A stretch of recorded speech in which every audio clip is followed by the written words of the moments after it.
एक तरफ तेजस्वी यादव ने सीट शेयरिंग से पहले प्रेस कॉन्फ्रेंस करके बड़ा ऐलान कर दिया है। उधर विपक्ष के महागठबंधन में 3 डिप्टी सीएम बनाने का फॉर्मूला पेश किया गया और इस सब के बीच अब सीएम नीतीश कुमार के बेटे निशांत को चुनाव लड़ाने की तैयारी होने लगी है। तो जब से बिहार चुनाव की तारीखों का ऐलान हुआ है, विपक्ष का महागठबंधन हो या सत्ता पक्ष का एनडीए, दोनों में बड़ी उथल पुथल मची हुई है। एक तो दोनों गठबंधनों में सीटों को लेकर बड़ी खींचतान चल रही है। अब महागठबंधन में सीट शेयरिंग फाइनल होने से पहले तेजस्वी यादव ने अचानक प्रेस कॉन्फ्रेंस कर दी है और बड़ा चुनावी वादा करके एनडीए को झटका दे दिया है। तेजस्वी यादव ने बड़ा वादा किया है कि बिहार के जिस परिवार के पास सरकारी नौकरी नहीं है, उस परिवार के एक सदस्य को सरकारी नौकरी जरूर दी जाएगी।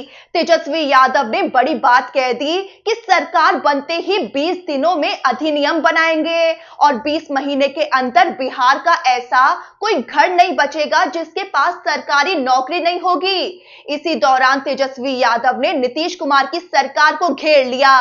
तेजस्वी यादव बोले कि नीतीश सरकार आपको बेरोजगार ही रखना चाहती है, इसीलिए वो चुनाव के वक्त बेरोजगारी भत्ता देने की बात तो कर रहे हैं, लेकिन नौकरी देने की बात नहीं कर रहे हैं। तेजस्वी यादव आगे बोले कि बिहार की जनता परिवर्तन चाहती है। हम लोग आर्थिक न्याय के साथ साथ सामाजिक न्याय पर भी काम करेंगे। अब आते हैं एक और बड़ी खबर पर। तो खबर है कि नीतीश कुमार के बेटे निशांत को भी चुनाव लड़ाने की तैयारी चल रही है। दरअसल जेडीयू के नेताओं और कार्यकर्ताओं की ये मांग है कि निशांत कुमार को नालंदा की हरनौत विधानसभा सीट से चुनाव लड़वाया जाए। इसको लेकर नालंदा के बड़े नेताओं ने मुख्यमंत्री नीतीश कुमार से मुलाकात भी की है। माना जा रहा है कि निशांत को नालंदा के हरनौत से चुनाव लड़ने पर विचार किया जा रहा है। सीएम आवास पर जेडीयू की बड़ी बैठक है। इस बैठक में उम्मीदवार तय किए जाने हैं। इस बीच निशांत कुमार के नाम पर भी मंथन होगा। निशांत कुमार चुनाव लड़ेंगे या नहीं, इसका अंतिम फैसला नीतीश कुमार ही करेंगे। आपको ये बता दें कि नालंदा नीतीश कुमार का गृह जिला है और हरनौत सीट से नीतीश कुमार विधायक भी रह चुके हैं। अब आते हैं तीसरी बड़ी खबर पर, जो सीट शेयरिंग को लेकर है। सबसे पहले बात महागठबंधन की, जहां 3 डिप्टी सीएम बनाने की बड़ी पेशकश की गई। दरअसल महागठबंधन में सीट बंटवारे के साथ साथ सीएम फेस को लेकर भी उलझन देखी जा रही है। आरजेडी जहां तेजस्वी यादव को सीएम फेस प्रोजेक्ट कर रही है, लेकिन कांग्रेस इस पर राजी नहीं दिख रही है। बिहार चुनाव के लिए कांग्रेस के पर्यवेक्षक भूपेश बघेल ने साफ बयान दे दिया है कि महागठबंधन में सीएम फेस के मामले में फैसला कांग्रेस हाईकमान लेगा।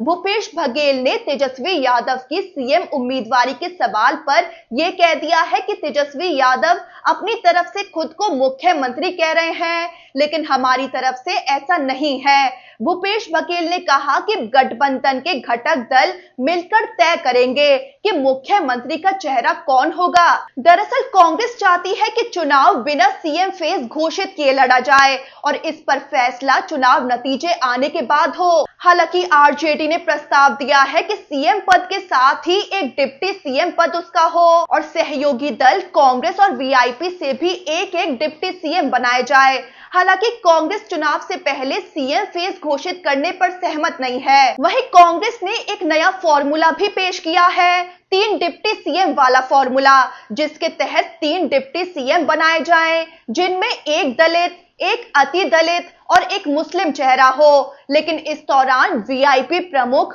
मुकेश सहनी ने अपनी मांग को जोरदार तरीके से फिर दोहरा दिया कि डिप्टी सीएम मैं बनूंगा। अब तेजस्वी यादव बड़ी मुश्किल में फंस गए हैं। अपनी सीएम फेस की दावेदारी, सीटों का बंटवारा, डिप्टी सीएम की लड़ाई, हर तरफ से मामला उलझा हुआ है। महागठबंधन में कौन क्या मांग रहा है, इस पर एक नजर डालते हैं। तो वीआईपी प्रमुख मुकेश सहनी 30 सीटों और डिप्टी सीएम पद पर अड़े हैं, लेकिन उन्होंने ये भी कहा है कि सीटें घटा लूंगा, लेकिन डिप्टी सीएम की कुर्सी चाहिए। उधर माले 35 सीटों से कम पर मानने को तैयार नहीं है। वहीं कांग्रेस 70 से 75 सीटों की मांग कर रही थी, लेकिन आरजेडी 50 से 55 सीटें देना चाहती है।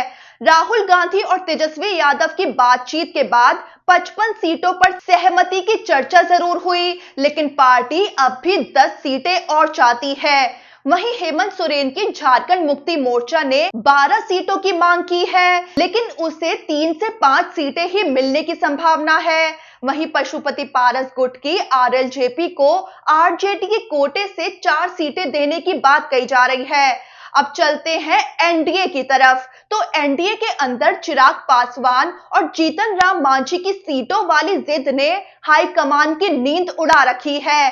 चिराग पासवान कम से कम 30 सीटें देने की जिद पर अड़ गए हैं, जबकि जीतन राम मांझी कम से कम 15 सीटें मांग रहे हैं। आपको बता दें कि केंद्रीय गृह राज्य मंत्री और बिहार बीजेपी के बड़े नेता नित्यानंद राय चिराग पासवान को मनाने उनके आवास भी पहुंचे, लेकिन उस वक्त चिराग पासवान अपने घर पर नहीं मिले। नित्यानंद राय दोबारा चिराग पासवान से मिलने पहुंचे, तब भी चिराग पासवान से मुलाकात नहीं हुई। हालांकि नित्यानंद राय ने चिराग पासवान की मां से मुलाकात जरूर की। तो ऐसा संभव तो नहीं है कि नित्यानंद राय बिना बताए चिराग पासवान के घर पहुंचे हो। सवाल उठ रहे हैं, क्या नित्यानंद राय के पहुंचने की सूचना के बावजूद चिराग पासवान अपने आवास पर मौजूद नहीं रहे?